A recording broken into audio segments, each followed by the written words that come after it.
introduce Rabbi Bolton, who's the co-founder of the Yeshiva Torah or Tamimim in Kfar Chabad, Israel, and I was lucky enough to be a little involved there when I was learning smicha, and I merited to hear many Farbrengens from Rabbi Bolton, and is it Bolton or Bolton?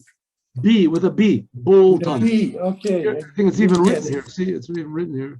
See the yeshiva thriving, and the yeshiva is thriving on Zoom. Yeshiva is thriving on Zoom. We have like 50 people sometimes watch the classes. Wow. So Baruch Hashem, we're also a Zoom yeshiva, and we have people all around. And not everyone here is in Florida.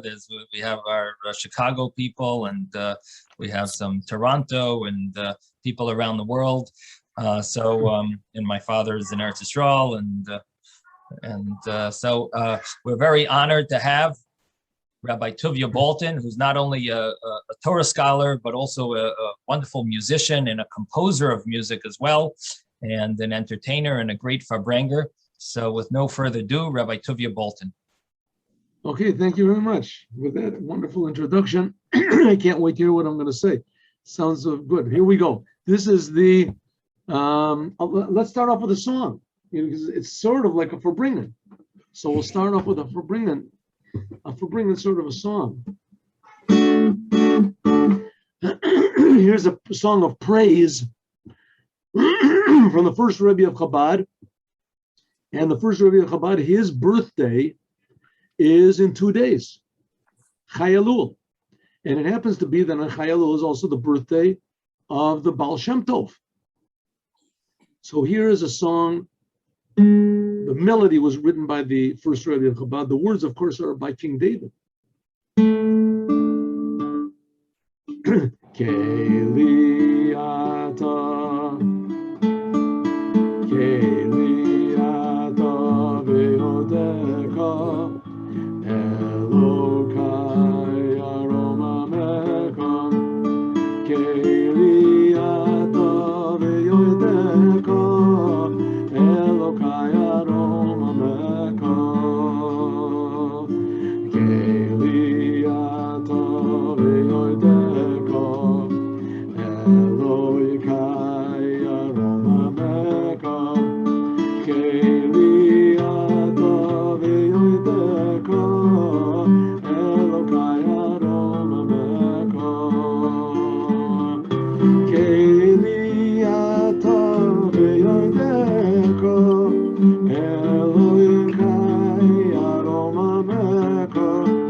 Very nice, very nice.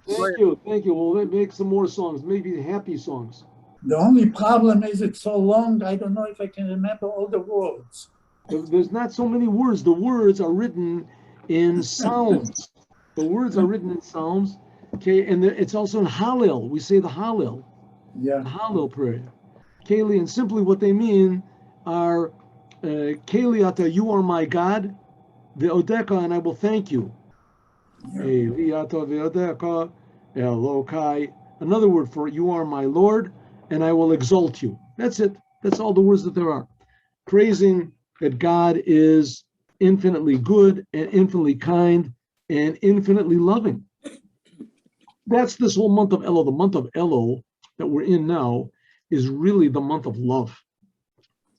And the first letters of Elul are can be attached to a sentence in the Song of Songs, Shir HaShirim. Shir HaShirim. Ani l'dodi v'dodi li. King Solomon King Solomon wrote the book of the Torah. It's only eight chapters long, called the Song of Songs. Very beautiful. If you've ever read it in English, then you'll see that it's a very sort of esoteric work that he did. And if you've never read it, you should read it, because it has no simple meaning to it. And it's just basically talking about the love between God and the Jewish people, and the Jewish people and God searches for the Jews, and the Jews look for God. And sometimes God is hidden, and sometimes the Jews are hidden. And finally, the wedding, the culmination, is the arrival of the Mashiach and the building of the third temple. That's what's all hinted at in this, the Song of Songs. And that's what's hinted at also in this month of Elul. The month of Elul is Ani Ladodi, I am to my beloved, and my beloved is to me. They say a story about the first Rebbe of Chabad. Oh, what was that? First Rebbe of Chabad, that he was put into prison. He was put into prison by his enemies. He had a lot of enemies.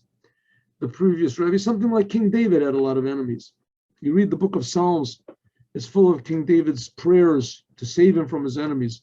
Well, sometimes good people, when good people do good things, a lot of times there's jealousy, and it arouses people that don't like good. I think that in general, that's basically the cause for anti-Semitism. People see that the Jews are God's people, and even if the Jews themselves don't really want to express this, but the whole world knows it's true. It's written in the Bible. We're the chosen people. Everybody sees it says that God chose the Jews, and so therefore there's a lot of jealousy or whatever to the Jewish people. Well, that was what it was to the first Rebbe of Chabad, and he was put into prison. And he would be interrogated a couple times a week. And in order to interrogate him, he had to be taken by rowboat across this river. If you ever go to Russia and Petersburg, so there's what's called the Peter Paul fortress. And they say that that's where the first Rebbe of Chabad was imprisoned. And it's sort of like an island. It's an island.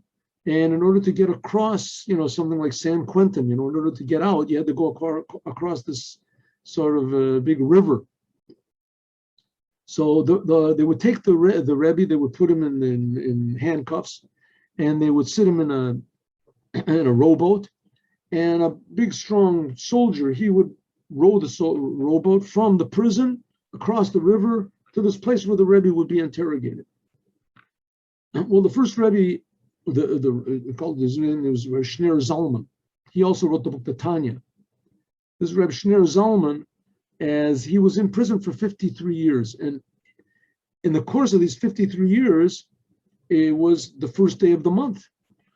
Before the first day of the month, the Jews have this custom of what they say Kiddush Levana, that we make a prayer and thank God for the moon and for the star. It's called Kiddush Levana.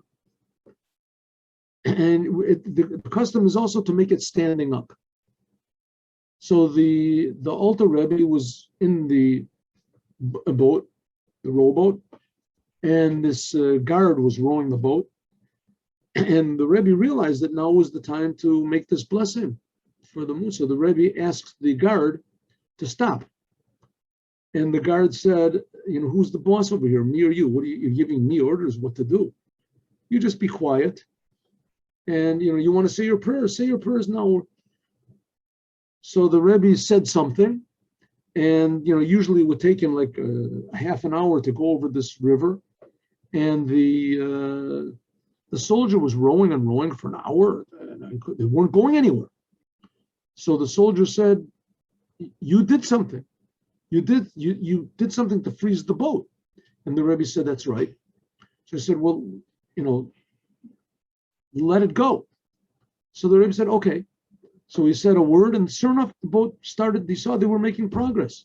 So the Rebbe said, now I want to ask you again, please stop the boat. And this time the guard said, okay, whatever you want. And he stood up. The first Rebbe of Chabad stood up, and he made this blessing of sanctifying the moon, and he sat down, and then he went across. So the Rebbe told the story afterwards. And of course, the question was, they don't understand. The Rebbe said something to stop the boat. So why didn't he just stand up then when he himself stopped the boat and make this prayer? Why did he let the boat go again and then ask the non-Jew to do it? So he said, because the reason is that he wanted the non-Jew also to be a partner from his own free will to make the boat move, to serve God, say this blessing. And this is a very, very essential thing in Judaism is free will. Free will means that a person makes his own choices. You can choose whatever you want. When God took the Jews out of Egypt, so they really didn't have much of a choice. They were forced to leave Egypt. It says Paro even, he forced them also. And then when they were in the desert, they had nowhere to run. They were surrounded by these clouds of glory and God gave them food to eat. There was no way that they could get food in the desert. So everyone was sort of forced to go to Mount Sinai. And at Mount Sinai, God forced everybody to receive the Torah. And even though that God revealed himself, he revealed his essence to all the Jews, it was impossible for anybody to have any doubt. You know, sometimes I speak in Israel in like high schools, and the kids say, can you prove that God exists? Can you prove it that God exists? So I say, listen, the Torah, the Bible tells us clearly that even if you bring the best proof in the world that God himself reveals himself to you, and you see that the whole world is just a big creation and that God is creating you, and you feel that God is creating you every moment, it's still not going to help. Where does it prove that? From Mount Sinai. God at Mount Sinai said, revealed himself to all the Jews. Every Jew felt that God is creating him. And 40 days later, they all worshiped the golden calf in one way or another. So we see it's such an important thing to have what we call free will. Free will means that you choose on your own what you yourself realize is good. And sometimes what this implies is that you have to defy nature. Defy, and that's the whole book of Psalms that we're talking about with King David, because he defied nature, so he had so much opposition. And so it was also with the Baal Shem Tov, and also with the first Rebbe of Chabad. They had tremendous opposition when they brought these ideas of what God really is and how close God is and how infinitely far away God is, that God is above the spiritual and he creates the spiritual. But at the same time, God is creating us and he cares about each and every one of us. And not only each and every one of us, also all the non-Jews and all the animals and etc., but non-Jews and Jews, they have free will. So you see what a precious thing it is to arouse the free will of everyone, that we should choose on our own to serve the creator of the universe. But in order to choose, is we have to know what to choose from. And that's why we have all those called Hasidut Chabad. We have the writings of all the Rebbes. And the writings of all the Rebbes, they clearly are only teaching us. It's not threatening us. It's not promising to us. It's not promising to us any big revelations of godliness that we're going to get some sort of being enlightened or nirvana or going to heaven. Chassidut stresses very much the idea of happiness. And happiness can only come as a result of doing something meaningful. It can only come as a result of something meaningful. I read a lot of books. The Lubavitcher Rebbe, he several times praised very highly, and there's a whole story about it, about Professor Viktor Frankl. I don't know if you've ever heard of Professor Viktor Frankl. He lived about the same time as Freud and Adler and all those others. He lived in Vienna also. And he was also sent to, he went to sent to Auschwitz. He was much younger than Freud and Adler. But he was sent to the concentration camp, to Auschwitz. He wrote a very wonderful book called Man's Search for Meaning. Worthwhile to read the book. And he said something like this. He said something very interesting. He said that happiness cannot be pursued. Happiness cannot be pursued. The whole idea of pursuit of happiness is a what do you want to call it? Almost like an oxymoron. It's like a thing in itself, self-defeating. Happiness has to ensue. It has to come from doing something meaningful.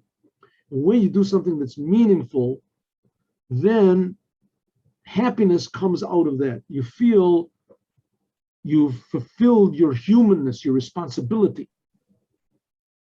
There's another famous story from this Professor Viktor Frankl, and I think it's very relevant to us that when he was in the concentration camp, he tried to prevent people from committing suicide. And he tells the story that in one day he met two separate people, two separate occasions on one day, two people that wanted to commit suicide. And of course, there was very little reason to remain alive. Every minute was just pain. And to both people, he asked them the same question: why do you want to commit suicide? And both gave the same answer, that I have nothing more to expect from life. And to say, both of them, he gave the same reply. He said, maybe you're right. Maybe you have nothing to expect from life, but maybe life has something to expect from you. Maybe life is bigger than you. Life is not yours. You're part of life. And life is a bigger meaning, a bigger obligation is calling to you that you have to do something meaningful. And sure enough, each one remembered he had a daughter in America, one had books that he wanted to finish writing. But that's what the writings of Chabad stress. What exactly, how deep and wonderful is the demand of life on us. And that's why the Torah is called Torah Chaim. It's called the Torah of life. Because life itself is something that's vibrant, dynamic. And it's calling to us and requesting from us that we should do more, be more positive, think more positively, act more positively, speak more positively, to bring out the hidden good in the world, to bring out the surprises that the future holds for us.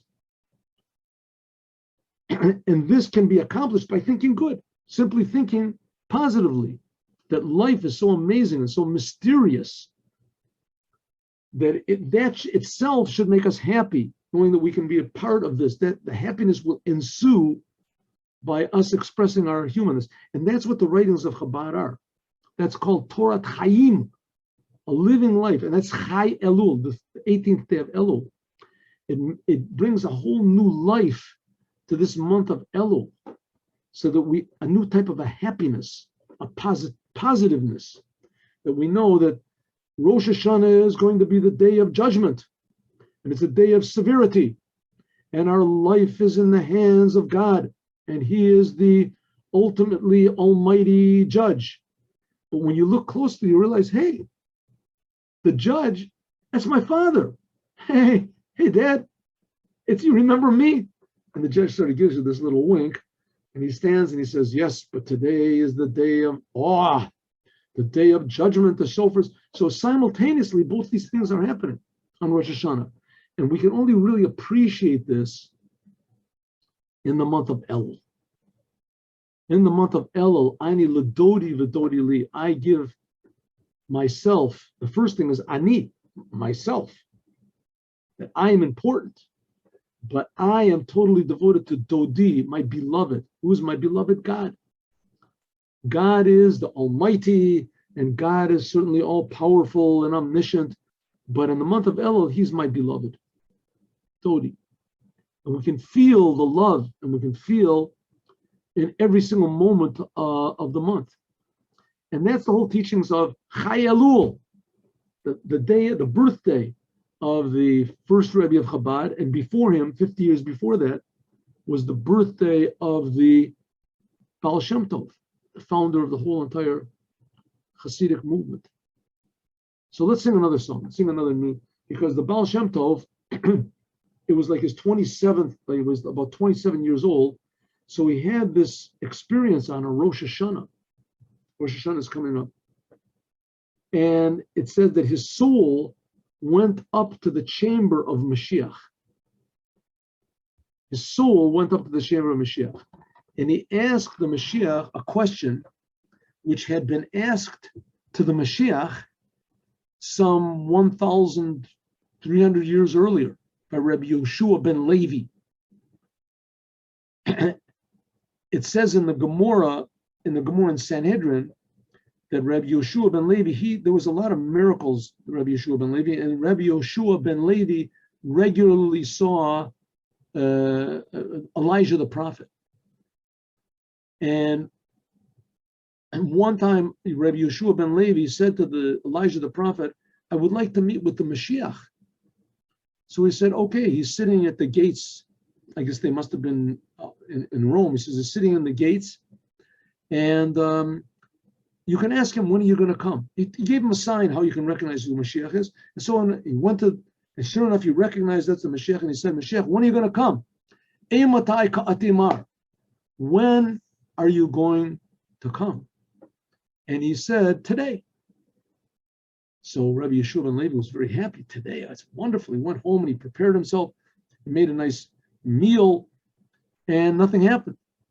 So he went the next day and said, you said you were going to come today. He said, you didn't let me finish the sentence. He says, Hayom b'kolo tishma'u. I'll come today when all the Jewish people listen to the voice of God. Listen to the voice of God. So, okay, past 1,300 years, the Jews went through all sorts of terrible, awesome tortures, and they were now in the time of the Baal Shem Tov. And the Baal Shem Tov went up to the chamber of Mashiach, and he said, okay, Mashiach, I read the Gemara, I know what you answered to Rabbi Yeshua ben Levi, and the Jewish people are listening to your voice. They've suffered so much, and they've been through so much, and they've been such terrible frustrations and disappointments, and they still believe in you. So, okay, so we're listening to your voice, despite all. So, when are you coming? Emotai Katimar. So he gave him a different answer. He said, when your deep teachings are spread out all over the whole world, your Hasidic ideas are spread to the Jewish people, that's when I'm going to come. It's a sentence from Proverbs.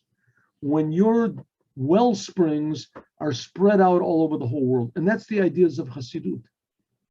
So if any of our listeners in this Farbringen have an opportunity to learn the Tanya a little bit. The Tanya, that's this book written by the first Rebbe of Chabad, like I said, whose birthday is going to be on Chai Elul, on the 18th of Elul. Or any of the other writings of Hasidut, there's tens of thousands of essays that are written by the different Rebbes. And each one is different, and each one is wonderful. And they all talk about what God is and what the Jews are and what the commandments are. And they teach you how to find something good in every aspect of life, in every detail of life, in every moment of life, a whole new type of good, a sort of a beautiful, calm, all-encompassing, but very demanding good that's found in everything. That's what learning of Hasidut can teach us. So here's the song, which was the melody, which was put to Emotai Ka'atimar. When are you going to come, Mashiach? And the Mashiach said, Kishyafutsu ma'inatecha chutza. When your teachings are spread out.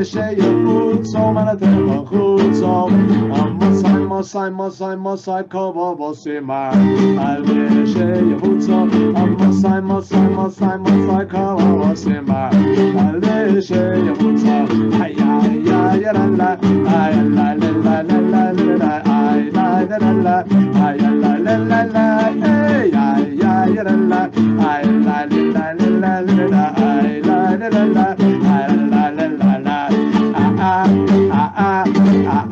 ay, ay, ay, Masai, Kava Vasema, Elisha, Utso, Manatana, Utso, ay, ay, ay, ay, Motai, Kava Vasema, Elisha, Utso, Manatana, Utso, Masai, Masai, Masai, Masai, Kava Vasema, Elisha, Utso, Masai, Masai, Masai, Masai, Kava Vasema, Elisha, Utso.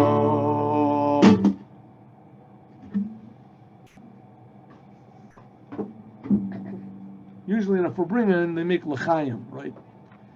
Make a l'chaim, a little vodka or something, but I'm sitting here alone in my house, and I'm just watching these pictures over here, so, yeah, it's not exactly the same thing. I mean, in the end, I'll just, be drunk alone, so I don't drink alone. So, I won't make a l'chaim, but if you want to, I mean, you can feel free, make a little l'chaim, nothing like a little bit of l'chaim. They say, why do we make l'chaim, by the way, on vodka? Why do we make l'chaim on alcoholic beverages? The Hasidim, so they say because the word chayim is composed of 4 letters. Chet, Yud, Yud, Mem. So it's on one side there's a chet, on the other side is a mem. That's cham. That means warm. And in the middle are 2 yuds. Yuds are like Yehudim, Yidden, 2 yuds. So when can there be 2 yuds, 2 Jews together, and it's warm around them? Very rare. You Jews don't get along so well together, at least not for long periods of time. I mean, Jews don't get along so well with themselves. So how can you have 2 Jews and it's cham, it's surrounding them, it's warm? So you take a little bit of vodka, and vodka sort of warms everything up, and then that embraces them all with the chaim. But what can we do? It's not a real Fabringa now. So now we'll make it more of a speech like a Fabringa. The Hasidic movement was born by the Baal Shem Tov with the express goal of bringing the Mashiach. Mashiach is the goal of mankind, just the same way as Moses took the Jews out of Egypt. And without Moses, the Jews would have never gotten out of Egypt. At least that's what the Torah tells us. And even more, without Moses, the Jews would not have stayed out of Egypt. When they left Egypt, they wanted to go back a lot of times. And finally, when they were free of Egypt, and it was time to go into the land of Israel, the Jewish people refused. They said, we want to stay in the desert. You took us out in the desert, so we're staying here. So without Moses, the Jews would have remained in Egypt. And when they left Egypt, they would have gone back to Egypt. And when they finally got used to the desert and they were on their way to Israel, the Jews would have never gone into Israel. They would have stayed in the desert. And explains why, because in the desert, God provided for them all of their needs. They got free water, they got free food, they got free protection. There was no neighbors, there was no crime, there was nothing lacking. All the Jews were all living in heaven on earth. And the Jews said, who's giving us this bread from heaven? It's God. Who's giving us the water from a rock? It's God. Who's protecting us with these clouds? It's all God. So, obviously God wants us to stay in the desert. And Moses said, that's exactly the opposite. God has mercy on you. He likes you. He's providing for you in the desert, but he wants you with your own free will to leave the desert and do what he wants, go into the land of Israel. He said, yeah, but it's going to be hard in the land of Israel, You know what, Moses? We'll go. we'll go into Israel, but not right now. You go first, and we're right on. We got your back, Moshe. We've got your back. We'll be there soon. Moses said, but that doesn't work that way. We're all supposed to go in together into Egypt. And finally, the Jewish people said no, and God said, that's it. You're going to wander in the desert. They want to stay in the desert. They'll stay in the desert for 40 years. And because of that, Moses eventually struck the rock in the course of that time. And therefore, Moses didn't come to the land of Israel. Why? Because Moses managed to take the Jews out of Egypt, but he did not take the Egypt out of the Jews. The Jews still inside of themselves wanted to remain in their comfort zone. They wanted to remain comfortable. And the essence of a Jew is to be crazy. The essence of a Jew, the Rebbe calls it shtut de kedusha. The essence of a Jew is to break out, to be, if you want to call it a revolutionary, to change the world. It's supposed to be though to change the world for the better.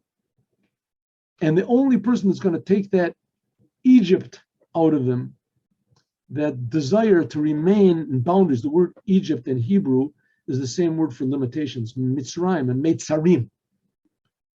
And the only thing that's going to make the Jew connect to his true Jewish essence and show that the Jewish people are the light of the world. Light comes from burning something. A Jew has to use his talents in order to make the world better, to go against nature, to give a positive word about God, a positive idea, positive thought, to try to change things around in a unique way that every Jew has, to change the world. It says, until Mashiach comes, the Jews have left Egypt and they're free, but they're wandering around in the desert.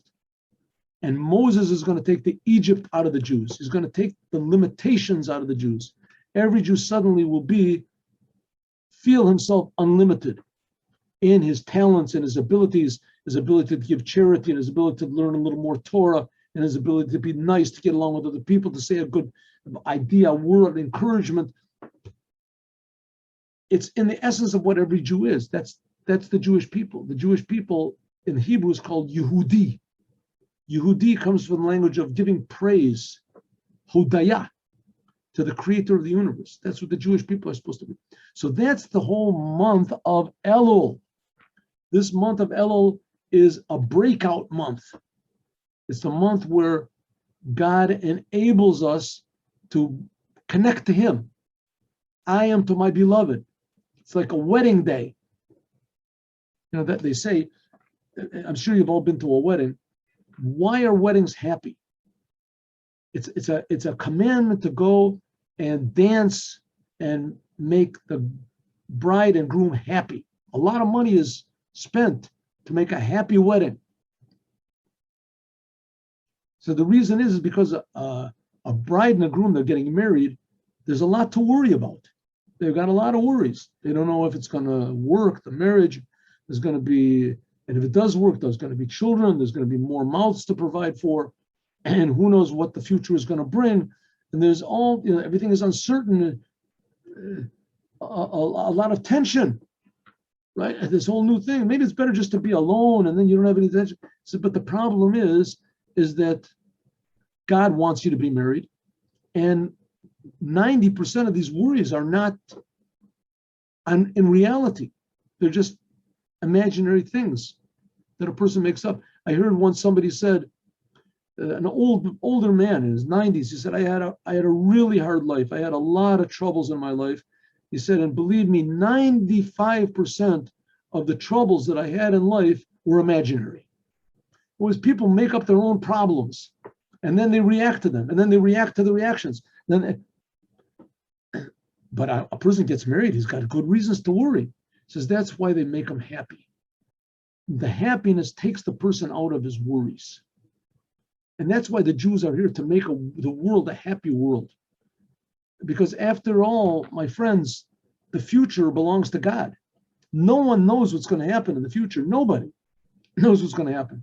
I mean, there are certain prophets and things like that know, but very few people have power of prophecy. And even if a prophet prophesies something bad, it doesn't have to happen. Only if he prophesies something good. So we, normal people, we don't know what's going to be in the future.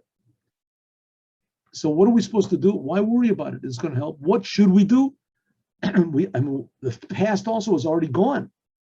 What's worried about regretting things? What we do have in our hands is the present. The present moment is totally in our hands. That's free will. And we can use the present to do whatever we want to. You can take all of your past baggage, and then the present is not a present anymore. The present is all in the past. Oh, we can worry about the future. What's going to be? So then the present is also not ours. We're all uptight about what's going to be, which we have no control over anyway. So the goal is that the present moment is in our hands. What are we going to do with it? What are we going to do? Well, first of all, you have to realize what an amazing gift is that we have the present moment. I was speaking to somebody in America. I said, "How are you feeling?" He said, "Listen, as long as it was a non-Jewish guy, we were sitting like on the buses and we struck up a conversation.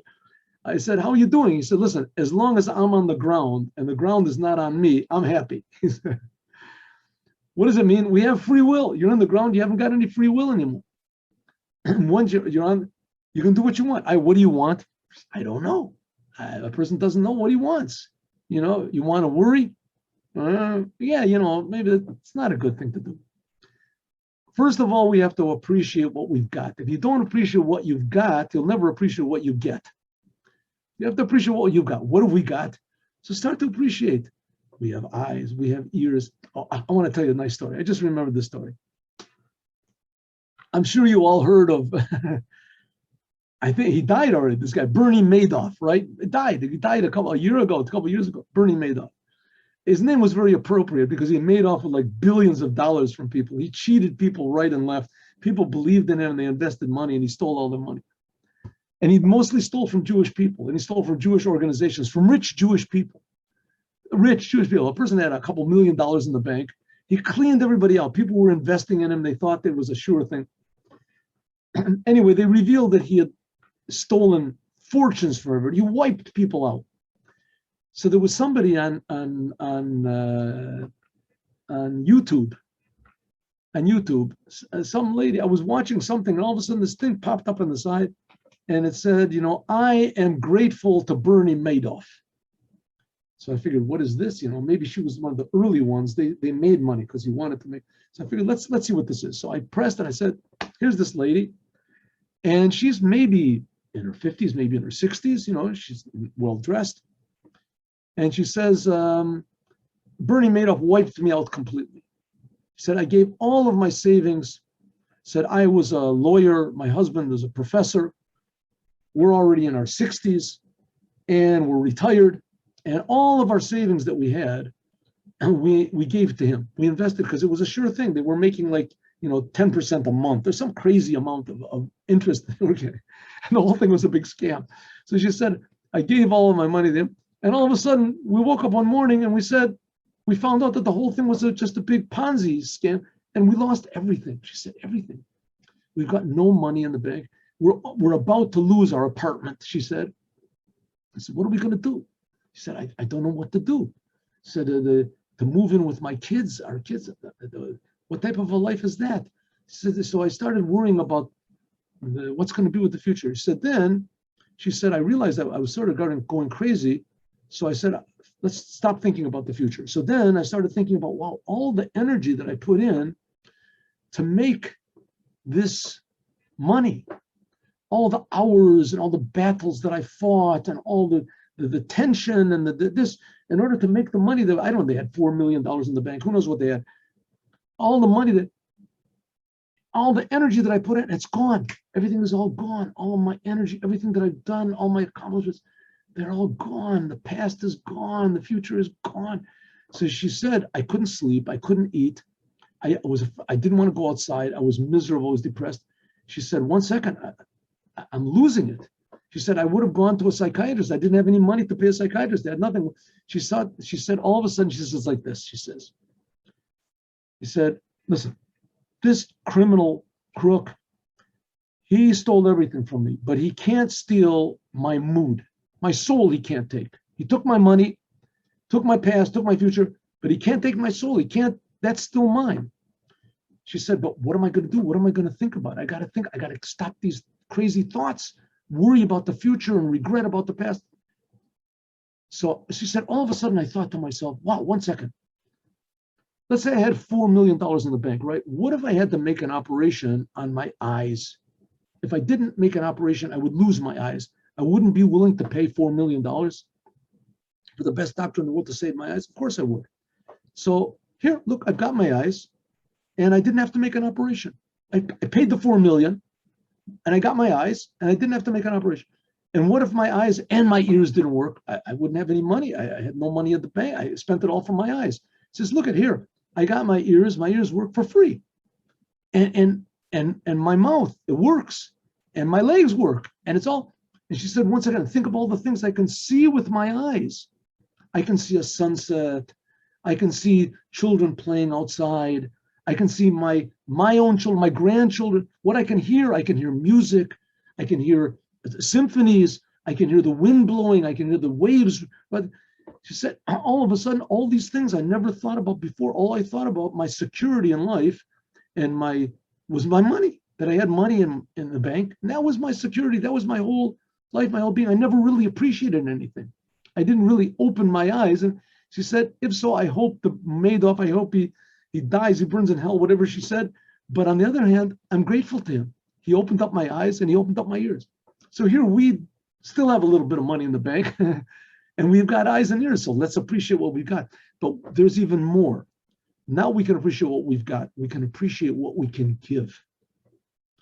There's a saying in Chabad, think good and it will be good. And maybe we can expand it a little bit, that if you think good, there'll be good surprises. That we can make a whole new world that we never dreamed could be by means of our good thoughts. And that's the writings of Hasidut. You should know that the writings of Hasidut, ask your local rabbi, ask Rabbi Smith, maybe give a class on Zoom. The rabbis, most of the rebbes of Chabad, when they said these very deep, it's called a mamar, these deep essays, usually there were tremendous troubles and difficulties, and the non-Jews were pursuing them. And in the case of the previous, the communists, and the case of the Rebbe Rashab, there were the what's called the Maskilim, enemies on all sides, difficulties, financial difficulties, and health difficulties, and nevertheless they said these beautiful memoriam and essays about how wonderful God is and how wonderful the world is and how amazing it is to do a commandment and what levels of godliness that you draw down into the world when you connect by doing put on tefillin, or when you put a mezuzah on your door, or when you give charity, or when you learn Torah. It puts us into a whole mode of positiveness that we can change the future. And the future is waiting for us to change it. And not only that, we can put new meaning into the past as well. That suddenly the past comes to fit together and you realize that it was only just a preparation for the future, something like a seed. You have to put it into the ground, let's say an apple seed. And if you've ever seen an apple tree, it's just really beautiful. It has these fragrant flowers growing from it, and it gives wonderful shade. And then there's the apples, and the apples are tasty. But in order for this beautiful tree to grow up, that has smell and taste and nourishment and shade and all these things, that has to come from one little tiny seed that rots in the ground. Seed rots in the ground. And a person could say, what in the world? You're taking this beautiful seed. You ever see a seed? It's just so symmetrical and smooth and integral. It's just so hard and shiny. You can even say it's just beautiful. And you put it in the ground and it rots. Wow, that's terrible. But from it grows a whole new future. And in this future are fruits, and in each one of the fruits are more seeds. So it's an infinite future that grows out from just changing ourselves a little bit, from just going down back to the basics and saying, who am I really? Appreciating what there really is. That's being a Jew, Yehudi, Hodaya, appreciating every moment and appreciating the surprises that are in every moment. And by means of this, we can appreciate a whole new hidden good, which we haven't seen yet, the secret of life itself. And it's inside of us. It's called our soul. And it's the source of all happiness and the source of all good in face of all obstacles. A person, God forbid, can be in Auschwitz. And there were people that were, this Professor Viktor Frankl. And he can say to himself, I have nothing to expect from life, but maybe life has something to expect from me, a whole new dimension of meaning. And that's the message of Chai Elul, the Baal Shem Tov, and of the first Rebbe of Chabad, the Alter Rebbe, and the book that he wrote, the Tanya, and the preparations that they made inside of each one of us, that we can use our free will to choose every moment to defy all of the negative things in life and to produce a whole new future, a whole wonderful, surprising good that's really been waiting for us from the beginning. The Lubavitcher Rebbe wrote in his, he wrote a letter to the president of Israel once, and he said, please excuse me for not calling you Nasi. The word Nasi is translated into English being a president. But in Hebrew, they're called Nasi. It's called a Nasi. The president of Israel is called a Nasi. But the thing is that the leader of the Jewish people is also called a Nasi. And the ultimate Nasi of the Jewish people is the Mashiach. So he said, he wrote the letter to this president. I think it was, what was his name? I don't remember what the president was then. One of the first ones. Anyway, he said, please excuse me for not calling you Nasi, but from my youth, from my childhood, I've always been taught that the Nasi is going to be the Mashiach, the ultimate. He said, one of the amazing things the Mashiach is going to do is he's going to make a whole new wonderful world. There's going to be new meaning. But he said, I've always, from the year 2 years, when I was 2 years old, before I went to Cheder, says the Rebbe, I already had it woven in my mind that the Mashiach is going to come and he'll explain all of the suffering of the Jewish people for all these generations. He'll make sense of all these impossible, terrible catastrophes that have been the lot of the Jewish people since Abraham. And somehow or other, it'll make some sort of amazing sense. How this could possibly be, I have no idea. But it's going to make sense. And eventually all of the tears and all of the unanswered prayers and all of the suffering that the Jews have experienced all of these thousands of years, unexplainably and amazingly, it'll all somehow turn around to be this amazing, just, how do you say, puzzle put together of incredible joy that's going to ensue from all of these meaningful things that Jews have been giving their lives for all these years. And meanwhile, here we are, says the Rebbe, we're in the generation of the Mashiach. And this is the generation where we can learn a little bit more Torah, do a little bit more commandments. Those of you that don't put on tefillin, put on once a month, twice a month, once a week, to add something, adding good. And by adding a little more good, is that a little bit of light pushes away a lot of darkness. How much more so a lot of light pushes away a lot of darkness. And that's exactly what we are now waiting for, this amazing good. Just like Moses took the Jewish, and that's the basis of Judaism. Judaism is based on these miracles. That's it. No one in Egypt dreamed that they would leave Egypt. No one dreamed that God would speak to everybody at Mount Sinai. Who would dream such a thing like that? But nevertheless, that's what happened. And that's the basis and the foundation of the Jewish people. So happy holiday, everybody. We won't make a l'chaim, but Rabbi Bolton, maybe you could tell us a little about where you were born, where how you got to Israel, any stories of the Rebbe that you had, any personal stories, or okay, good. I can. I mean, we only have like 10 minutes to go, but we'll go overboard a little bit, huh? We'll go. I see you left it until the end to ask this question. Okay, I'll tell you a little bit about myself. I was born in Detroit, Michigan. a long time ago. And I learned I had a bar mitzvah. I'm a Jew. I learned I had a bar mitzvah. All the Jewish kids made a bar mitzvah. Around the kids where I was, especially, you made a bar mitzvah, but the bar mitzvah was like 99% bar, where they drank, and 1% mitzvah.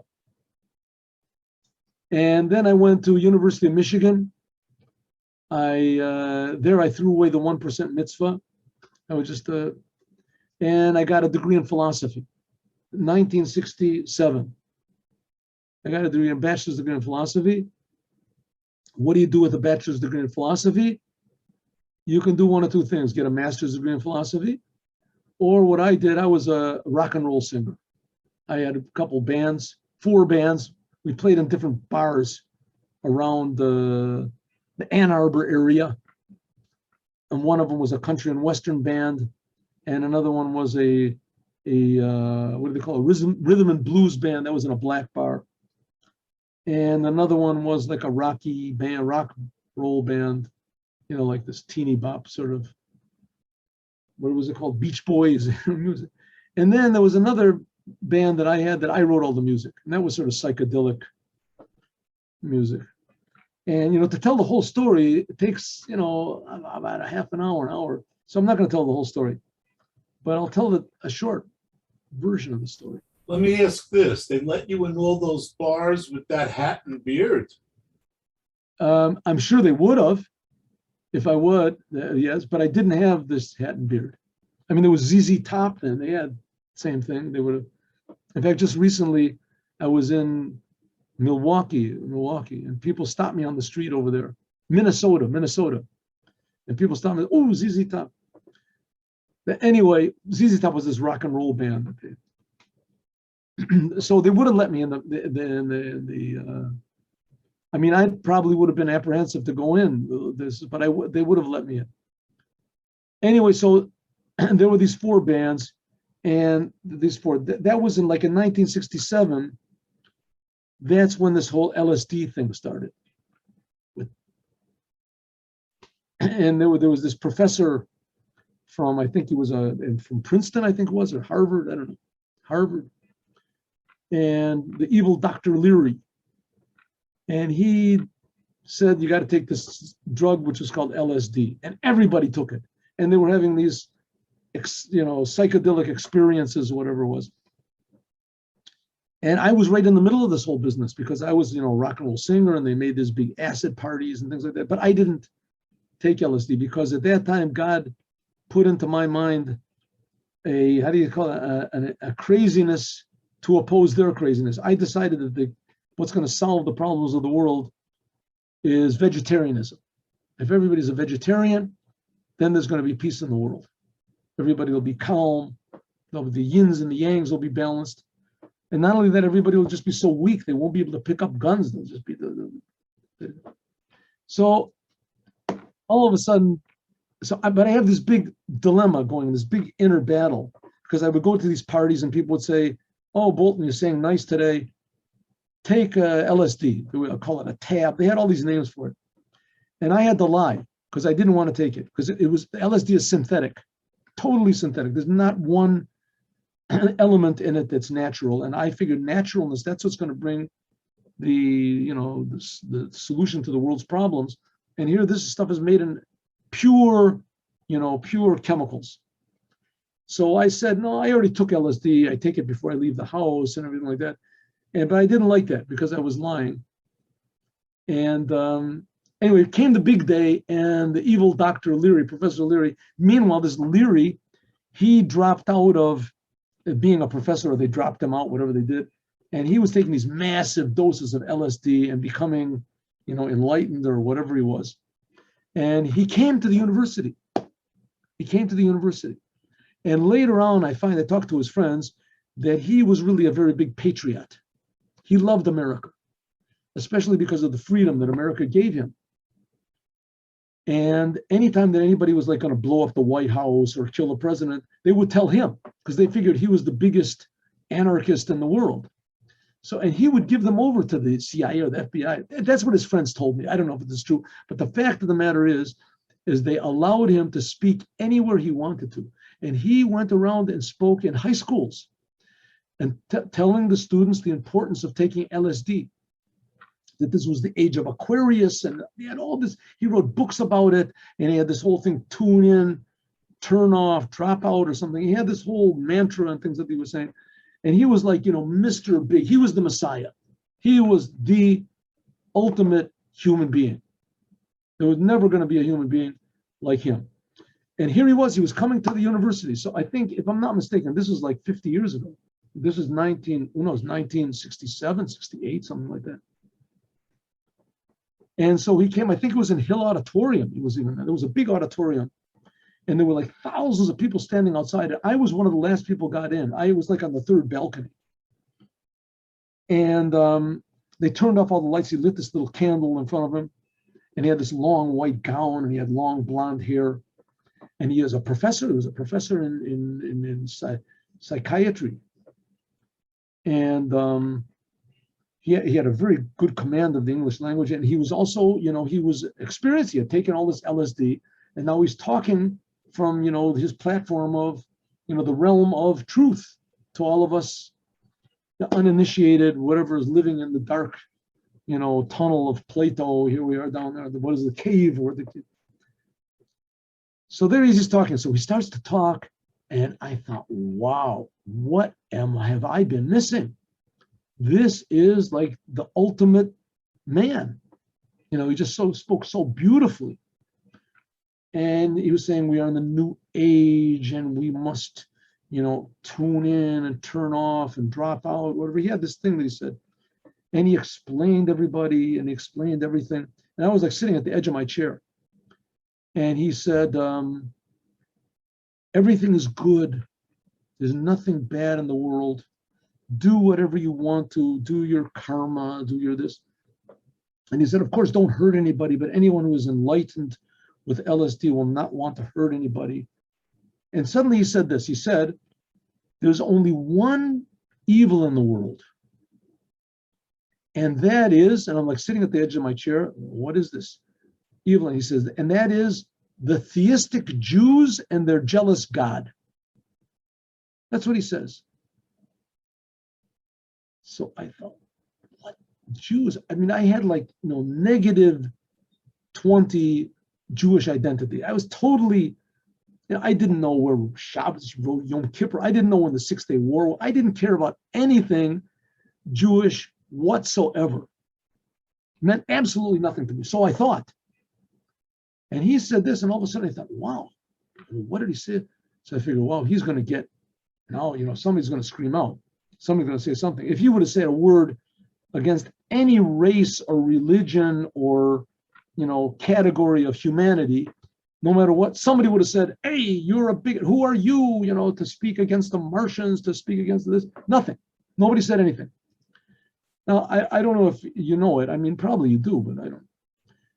In University of Michigan, there's a big percentage of Jews. I think in universities in general it was, but at least back then.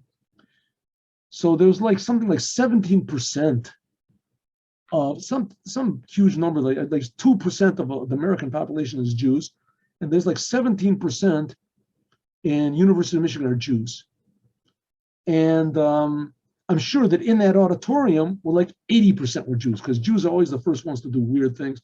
I'm sure the place was packed with Jews. No one said anything. There was not, everyone was looking at them like you're watching the television. So I'm looking around, I think, what is going on here? What's happening? I don't believe it. So I said to somebody next to me, I said, did he say something about the Jews? And everyone around me, like from like a 10-person radius, they all went, shh. Like, how do you dare talk? It's the most insane talking. So I just slumped down in my chair and I went back home. And I had a bunch, maybe like 50 books about occult. I was really into this stuff. I was, it's like Alice in Wonderland and all these different religions and stuff. I was really interested in all this stuff. And to tell you the truth, I might have even gone into one of these, occult practices. They had all these astral projection and stuff like that. Castromata and what is it called? The Rosicrucian Cosmo conception. I don't know why I remember all these things. So I might have gotten into it, but there were so many of them that each one was saying that only it's right and that the others were wrong. I took all of these books and I threw them all away. I said to myself, something is special about Judaism. This person, why did he pick the Jews? Why did he say the Jews? And I don't really know what a Jew is. Like I had a bar mitzvah, like I say, it was just meaningless, totally meaningless. But still, there's something, what's the Jews? And I always knew I was a Jew. Just take an example. 17%, they know, 17% of the student body in U of M are Jews. How do they know they're Jews? Why do they even say they're Jews? They're not, there was no synagogue on the whole campus as far as I remember. There was no, so they do nothing Jewish and they have no, but they're Jews. That they're not going to let go. They know that they're Jews. It's important to them that they're Jews. And if it comes along an Orthodox Jew and says, just what are you talking about? I'm just as good a Jew as you. You're better because you do these commandments, these rituals. It's very important to a Jew that he's a Jew. He's non-religious. He hates it. Even he changes his religion. I'm a Jew that changed my religion. He's always going to be a Jew. I remember once I saw an interview with Trotsky. He said, I'm an atheist, but I guess you have to say I'm an atheistic Jew. Anyway, so there it is. I thought absolutely nothing. I didn't talk about, I didn't mention the word Jew. I had no conception of what a holiday is and nothing whatsoever. I didn't know when they were. I didn't care. Suddenly he said this word, it woke up something inside of me. I said, oh, wow, a Jew, why this great man, this great professor, all he could talk about was the Jews. I mean, I didn't even know what a Jew is. How does he know what a Jew is, right? Jews aren't a different color. They don't speak in a different way. They haven't got different eyes or different accent or different language or different practices. They're just exactly like everybody else. How you can't tell a Jew from anybody else. Tell a Jew from an Armenian. Armenian is also a big nose. A Jew has a big nose. But how are you going to tell as a Jew? It doesn't make any sense. You have to ask a person, are you Jewish? And then the guy will probably say yes. And, oh, are you a Jew? Hi, I hate you because you're a Jew. How does he know? I couldn't figure out what in the world is this thing of a Jew and why in the world would he say that Jews are bad? What do they do that's bad? Anyway, I threw away all these other books. It was on astrology and all this other mysticism practices. And the one book I didn't throw away was the Chumash. I had a Chumash, which was 5 separate books. It was for my grandfather. I don't think it had been opened because it was like, I don't know why I took it. I don't know why it was there. I never read it either. So it was like English on one side, Hebrew on the other side. So I figured, hey, Walla, here, this is Judaism. You want to know about Judaism?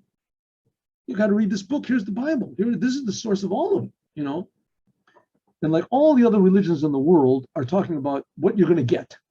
You're going to go to heaven. You're going to get revelations. You're going to get enlightenment. You're going to get something. You're going to get something. And most of them are talking about heaven. You're going to go to heaven. And I had read like the Gospels and this stuff. And so they're going to go to heaven. You're going to get heaven. You can't go to heaven unless you do what I say. You're going to go to heaven. And heaven really never occupied. I'm sort of taking more time, but I'll tell you the story also. In my personal life, heaven and hell, religion in general didn't mean anything, but especially heaven and hell. Why? So I'll tell you why. When I was like 8 years old, I had an experience. What was my experience? It was not a spiritual, it was the opposite of a spiritual experience. What was my experience? I was in school. It was a regular public school, So I heard one Gentile girl say to her friend, she said, yesterday my grandmother died. And her friend said back to her, oh, everybody dies. So I overheard this and it sort of stuck. I said, is that really right? Everybody really dies. I was up to 8 years old. Nobody in my family had died. So I had never been into I'd never been to a funeral or to a cemetery or anything like that. So I didn't know people die, So I guess in the cartoons, there was, like what is it? Popeye kills Bluto or whatever it is, but it doesn't. Nobody still dies. Even in this, people don't die. That's all. I never saw it. And here she says, well, everybody dies. So all of a sudden I started thinking, wow, that means that I'm going to die. I thought, I'm going to die. Well, this is really bad. I'm going to die. And dying means, that. So I started thinking about this. What's going to happen after I die? You die. It's like, I saw like a dead cat. I saw things that die. So I know, what death is. People died that sort of didn't connect to me. So I couldn't go to sleep that night. And it was like 1 o'clock in the morning. I heard my parents talking in the kitchen. So I went to my parents and I said, they said, oh, you're still awake. Is everything okay? I said, yeah, everything's okay. Tell me, what happens after you die? So my mother said, you feeling okay? You feeling all right? Is anything wrong? I said, no, I just heard that people die. Is that really right? Everybody dies? So she said, yeah, it's really true. I said, wow, really? It's true. Everybody dies, huh? What happens after you die? So my mother said, nobody knows. So what? Nobody knows? Everybody dies and nobody knows. So my mother said, well, some people say you go to heaven. I said, what? There's such a thing as heaven? She said, no, just some people say that. So I said, I get it. Okay, I get it. So I went back to bed. I said, now I got 2 questions. What happens after you die? And why doesn't anybody care? Why does something be bothering anybody? So I laid there asleep until about 2, until about 2 in the morning. All of a sudden it came to me, oh, I got the answer. I said, here I am. I am now 8 years old. Where was I 9 years ago? Absolutely no idea. No idea whatsoever. I can't even conceive of it, what it was. So I said, oh, that's where you're going to go after you die. Same thing, right? Just like you came from absolutely nowhere. You're going to go back to nowhere. That's why nobody cares. So I said, that's pretty logical. It's pretty good. But then I thought, 1 second, if I came from nowhere and I'm going to nowhere, so what's this break in the middle? Why am I alive? Why not just leave me in nowhere? What's going on? So the next day I went to school and I saw nobody even cares about this whole thing. So I forgot about it until this professor started talking about the Jews are only bad. They're the only evil thing in the world. So I had read all these religious books, but they're talking about going to heaven and I didn't care about going to heaven. I want to know, why am I here right now? What's going on? And as soon as this professor said this thing about the Jews, I thought maybe this is the answer. So I started reading the Bible. You ever read the Bible? It's pretty interesting. You read the Bible, Abraham, Isaac, Jacob. What happened? Nothing. Nothing happened. There was no miracles. There's no mention of going to heaven, no mention of going to hell. God promises them all sorts of things, doesn't come across.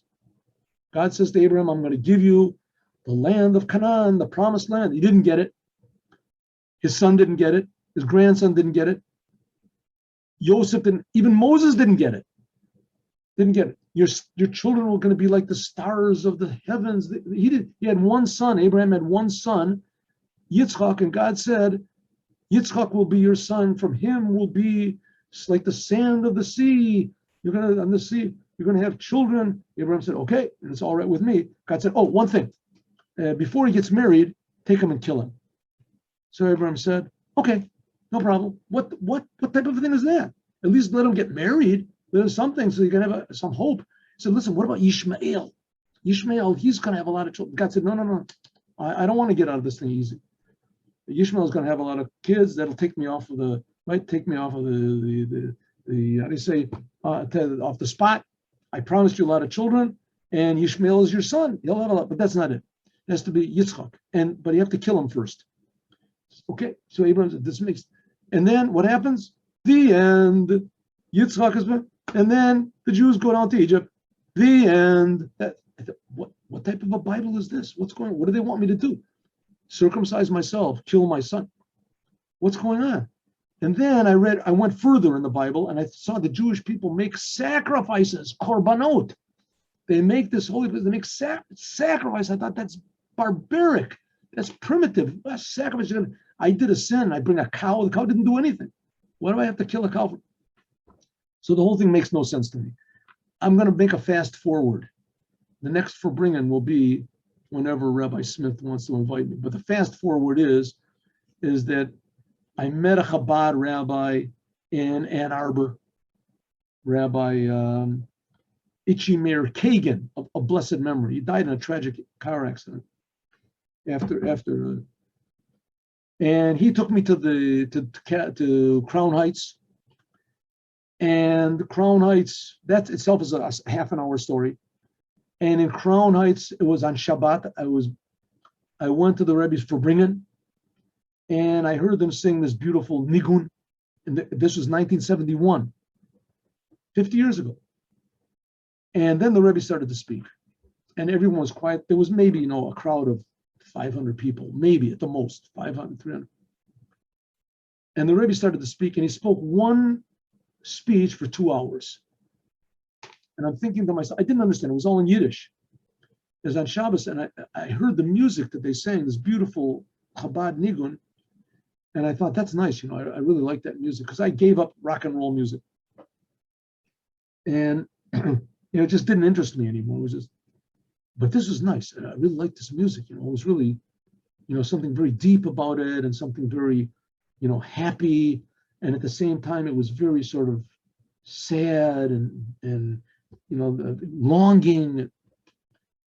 I thought, that's nice music. That's really sort of very unusual. And a lot of movements, all very complicated nigunim, some of the songs in Chabad, very complicated. But on the other hand, you can always feel that, and it's always, just the melody, no harmonies or anything like that. Very beautiful, expressive.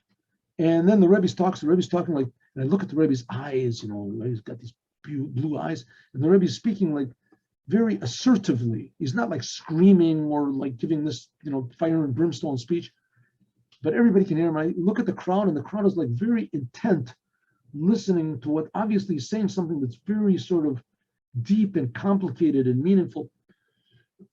So after like about an hour and a half of this hour, I thought to myself, what is this? What's going on over here? I never saw anything like this before. And another quarter hour goes by, and I think to myself, listen, this man, this Rebbe, he's not a normal person. This is not a normal human being. I've never seen a person like this. There's something about him that's really totally unusual. But on the other hand, he's not some sort of an angel or a guru. He doesn't talk quietly and roll his eyes and like floating on the ground, floating above the ground. He's really very here in the world, very super real and human. But on the other hand, something about him is, I said, listen, it's not a regular human being, and it's not an angel. I thought, what is it? I thought, oh, I know what this is. This is a Jew.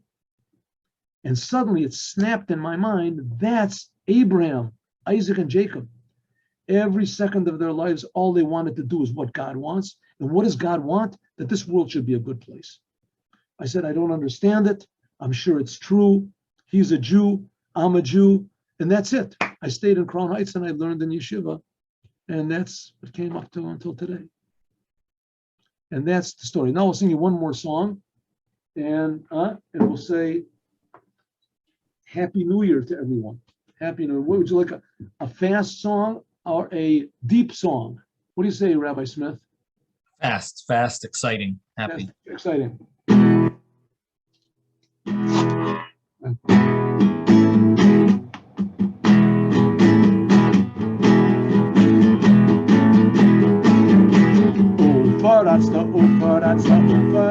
Uferatsta, yama v'kedma, safona v'negba.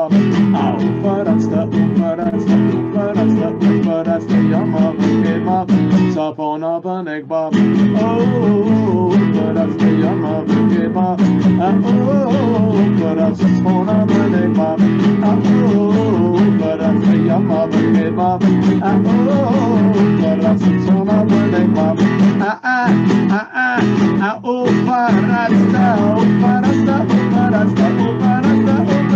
Yama, Yakeba, Sapona, Vaneka, Yama, Yakeba, Sapona, Vaneka, Yama, Yakeba, Sapona, Vaneka, Yama, Yakeba, Sapona, Vaneka, Uparasta,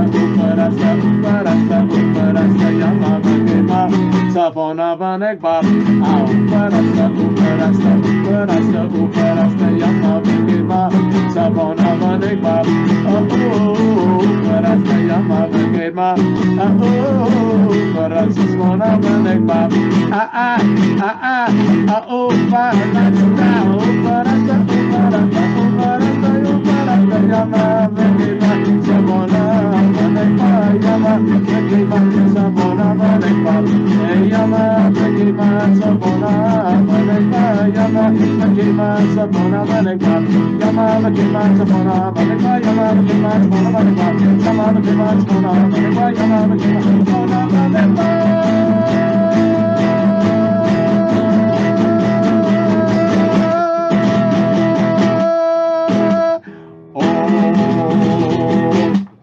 Shana Tova to everybody. God should answer all of your prayers in the best way. You should have a lot of good news, and only good news in home and outside, in spiritual and in physical, from now and forever. God bless you all, and have a good, sweet new year with Mashiach now. Amen. Amen. Thank you so much, Rabbi Bolton. That was really, really amazing. And Hatzlacha to all of your endeavors and your yeshiva. Everything should be tremendous success beyond Amen. any of your imagination. Oh, amen. Thank you. Thank you. And also to all of you, wonderful people. Shalom u'bracha. Shalom. Good night and have a good new year. Thank you, Thank you. Rabbi. Bye-bye, everyone. Bye. And we can do it again sometime. You'll call me up. Shalom. Sure, Yeah. for sure.